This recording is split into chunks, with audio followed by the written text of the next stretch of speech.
अस्सलाम वालेकुम स्टूडेंट्स, आज हम सॉल्व करेंगे chapter number 5 of second year biology. पहला एमसीक्यू जिसके में हमारे पास आ जाता है, in bryophytes growth take place at. Growth कहाँ पे होती है, ग्रोथ हमें बतानी है। ग्रोथ हमें पता है कि ये वाली बात पीछे लिखी हुई है कि ब्रायोफाइट्स में जो ग्रोथ होती है वो होती है थ्रू आउट द बॉडी। ठीक है, तो करेक्ट ऑप्शन क्या होगा, थ्रू आउट द बॉडी। ठीक है, cells which are capable of cell division are, cell जो कि केपेबल होते हैं सेल डिवीजन के, उन्हें क्या कहा जाता है। तो हमें बताना है कि प्लांट बॉडी में या फिर मतलब जितने जो भी सेल जो है डिवीजन कर रहे होते हैं तो उन सेल्स को हम कहते हैं मेरिस्टेमेटिक सेल्स। ये आपने याद रखना है। इसके बाद हमारे पास आ जाता है इंटरकैलरी मेरिस्टम अकर्स एट। अब इंटरकैलरी मेरिस्टम जो होता है वो कहाँ पे होता है। अब हमने डिफरेंट मेरिस्टेमेटिक टिश्यूज पढ़े हैं कि एक होते हैं एपिकल मेरिस्टम, एक होता है जो कि ऊपर मतलब लेंथ इंक्रीज करवा रहा होता है, एक लेटरल मेरिस्टम होता है जो कि विथ इंक्रीज करा रहा होता है, जो इंटरकैलरी मेरिस्टम होता है वो भी लेंथ इंक्रीज करा रहा होता है at the base of internodes. तो ये आपने याद रखना है, ये आपको इंटरकैलरी मेरिस्टम की हेडिंग में भी मिल जाएगा। Secondary growth is cause due to the activity of. अब सेकेंडरी ग्रोथ जो होती है वो किस चीज की एक्टिविटी की वजह से हो रही होती है। तो ये आपने याद रखना है कि जो सेकेंडरी ग्रोथ होती है वो कैम्बियम की एक्टिविटी की वजह से होती है। ये वाली बिल्कुल एग्जैक्ट लाइन जो है आपके सेकेंडरी ग्रोथ वाली हेडिंग में लिखी हुई है कि इसमें जो है कैम्बियम की एक्टिविटी की वजह से सेकेंडरी ग्रोथ हो रही होती है। Egg of chick is laid at this stage. Chick का जो एग होता है वो किस स्टेज पर ले किया जाता है।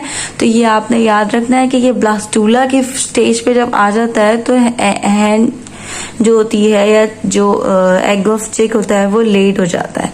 ये वाला स्टेप याद रखना है। इसके बाद के जो बाकी सारे स्टेप हैं मतलब ये वाला हो गया, ये वाला हो गया, तो ये बाद के स्टेप हैं। तो जो ब्लास्टूला के स्टेज पे आता है तो एग ले हो जाता है। उसके बाद हमारे पास आ जाता है cytoplasmic localisation is a consequence of. Cytoplasmic localisation कौन से स्टेज में होती है। तो जब ब्लास्टूला बनता है, सॉरी साइटोप्लाज्मिक लोकलाइजेशन में होता है कि जब डिफरेंट सेल्स एक दूसरे में डिवाइड हो जाते हैं, ठीक है, तो क्या होता है उसमें उनकी क्लीवेज हो जाती है, तो वो एक दूसरे में डिवाइड हो जाते हैं और जो है उनका साइटोप्लाज्म जो है लोकलाइज हो जाता है। तो इस तरह से ये होता है कि हमारे पास जब क्लीवेज होती है ना, यानी कि उनकी सेल डिवाइड होते हैं, रीडिवाइड होते हैं, तो उससे ये होता है कि जो साइटोप्लाज्म पहले पूरा शेयर कर रहा था एक ही सेल के अंदर, अब वो डिफरेंट सेल्स डिवाइड होंगे ना तो वो अलग अलग साइटोप्लाज्म की लोकलाइजेशन होती जाएगी। तो इस प्रोसेस यानी कि ये जो है स्टार्ट कहाँ से होता है, ये साइटोप्लाज्मिक लोकलाइजेशन क्लीवेज से। ठीक है, बाद में भी डिवीजन होती रहती है, सेल्स मजीद डिवाइड एंड रीडिवाइड होते हैं, लेकिन यहाँ से स्टार्ट हो रहा होता है क्लीवेज से। जब एक जाइगोट जो है फिर 2 सेल में डिवाइड होता है, देन 4 में आगे सारा। ब्लास्टोडर्म स्प्लिट होके किस चीज में होता है। ब्लास्टोडर्म जब स्प्लिट होता है ना ब्लास्टूला बनने के बाद, तो उसमें 2 चीजें बनती हैं, एक बनती है एपीमेयर और एक बनती है हाइपोमेयर। तो ये एक बनता है एपीब्लास्ट और एक बनता है हाइपोब्लास्ट। ये आपने याद रखना है कि एपीब्लास्ट और हाइपोब्लास्ट बनाता है ब्लास्टोडर्म स्प्लिट होके। ठीक है, उसके बाद हमारे पास आ जाता है the phenomenon in which embryonic tissue influences upon other.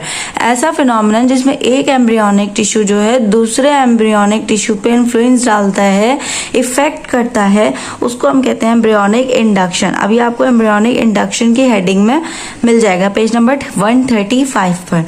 उसके बाद कह रहे हैं नर्व कॉर्ड जो होती है वो किससे बनती है। तो आपने याद रखना है नर्व कॉर्ड एक्टोडर्म से बनती है।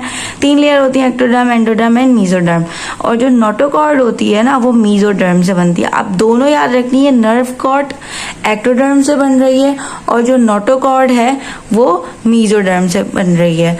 बाकी किडनीज जो होती हैं वो मीजोमेयर से डेवलप होती हैं, किडनी मीजोडर्म से डेवलप होती हैं। और उसके बाद हमारे पास आ जाता है which of the following is correct order. तो इसमें पहले कह रहे हैं मॉरूला, क्लीवेज, ब्लास्टूला, सेकंड में वो बोल रहे हैं ब्लास्टूला, गैस्ट्रूला, मॉरूला फिर बनता है।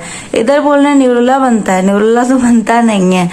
क्लीवेज जो होता है सबसे पहले जाइगोट डिवाइड होता है जिसे हम कहते हैं क्लीवेज, फिर वो मजीद डिवाइड हो गए कॉम्पैक्ट सेल्स बना देता है जिसे हम कहते हैं मॉरूला, जो कि मलबेरी से रिजेंबल कर रहा होता है जिस वजह से हम उसे मॉरूला कहते हैं।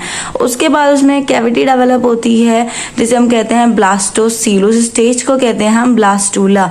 तो जो करेक्ट सीक्वेंस है वो ये वाला, यानी पहले क्लीवेज होगी, फिर मॉरूला बनेगा और देन ब्लास्टूला बनेगा।